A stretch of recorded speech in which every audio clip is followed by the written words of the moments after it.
Sherlock Holmes and the Duke's Son. Chapter 1. Sherlock Holmes has a visitor.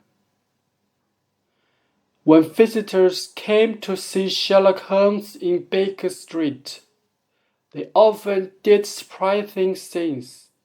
Sometimes they put their heads in their hands and cried. Sometimes they talked and couldn't stop. And sometimes they just sat there and didn't say a word. But nobody was more surprising than Dr. Thornycroft Huxtable.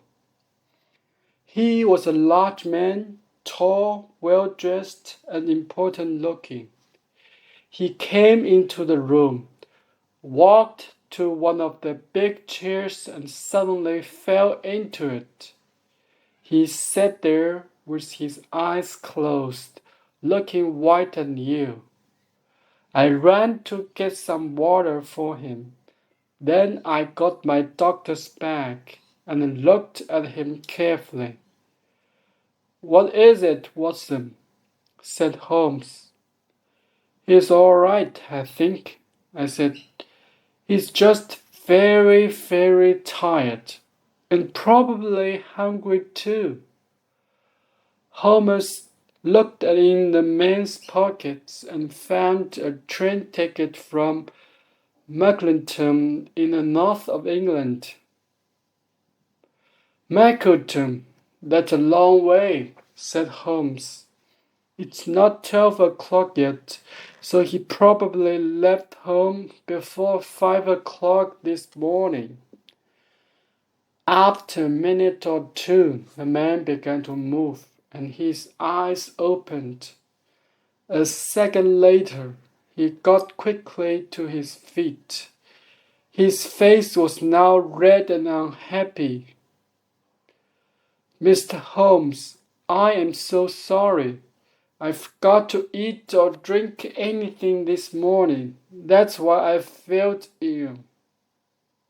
"When you feel better," I began. "I'm better now, thank you," said our visitor, "and I want very much to talk to Mr. Holmes, to ask him something. Please, Mr. Holmes, come back to Mackleton with me by the next train." "I'm sorry, that's not possible," said Holmes. "I'm working on two important cases, the Ferrers case and the Abergavenny case. I can't leave London at the moment." "Important cases?" our visitor cried.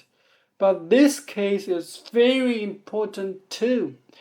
You know about the kidnapping of the son of the Duke of Hondenessy 3 days ago."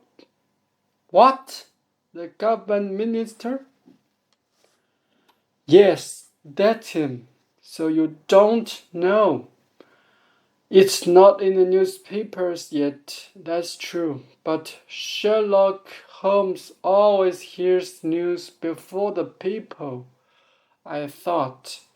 Holmes went to get one of his books and began to read the page about the Duke of Hondenessy, sick Duke, wife Edith, daughter of Lord Grey, one child, Lord Arthur Saltire, houses in London, Lancashire and Wales, government minister for the other. Well, said Holmes. "He's one of the greatest men in the country. One of the greatest and one of the richest," said Dr. Huxtable. "I know, Mr. Holmes, that you don't work for money, but I must tell you this. The Duke is offering £5,000 for news of his son, and another £1,000 for the name of his kidnapper." "That," said Holmes, It's an important, interesting offer. He looked at me. Watson, I think we are going with Dr. Huxtable back to the north of England this afternoon. Holmes then looked at Dr. Huxtable. Now, sir, tell me everything. What happened? When did it happen? How did it happen? And why does Dr. Thornycroft Huxtable come to ask for my help 3 days later? Our visitor drank some water and began his story.